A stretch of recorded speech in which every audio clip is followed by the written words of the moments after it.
Welcome to another episode of Franky D Crafter. Last week, I showed you how to make a sea serpent. This week, I'm doing more of a craft tip on how to do add-ons for your minis.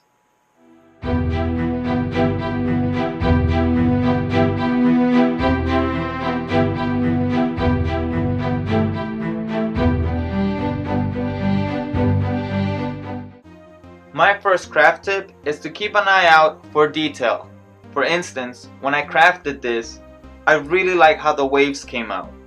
So I thought, wouldn't it be cool to have miniature waves? So I got to it. Let me show you how to craft this. They're super easy to craft, super cheap. And don't forget to subscribe if you'd like to stay updated on upcoming projects. You want to start by getting your bases ready. I'm still using the metal caps, but if you would like to see how to make your own bases using clay, check out Wargaming Lobby. I'll link his video in the description below. The first thing I do is cover the base with hot glue. I try to get the texture of waves by adding an uneven amount of hot glue throughout the whole base. The next thing you want to do is add a small square of foam board. This will be the support to your wave. You just gotta hot glue it right in. After the hot glue cools, add more around the base for extra strength. This is where we get our hands dirty. Mix some PVA glue with some water and get some toilet paper ready.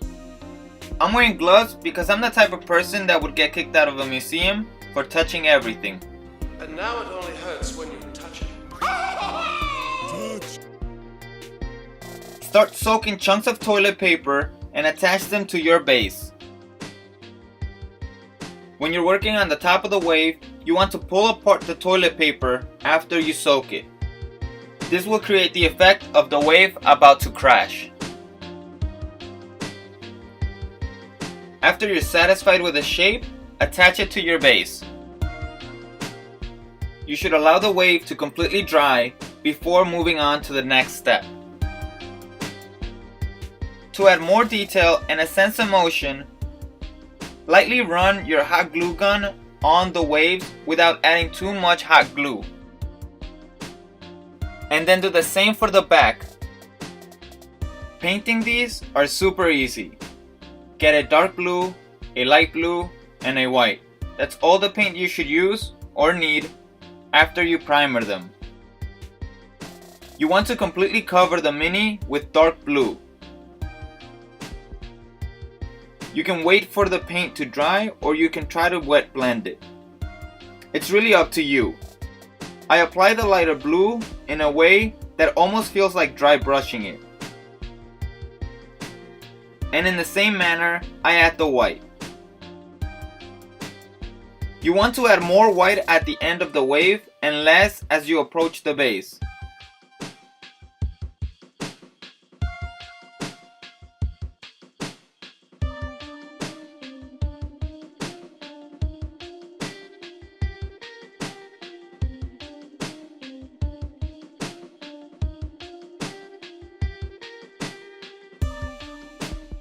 Add a few highlights here and there to give the sense of motion.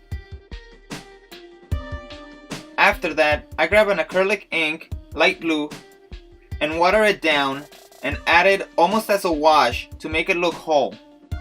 And this is how they work. Have your mini have a cinematic entrance. But I'm not talking about a cutscene. I'm talking about something that your players can interact with. So this just burst out of the sea, right? It creates waves.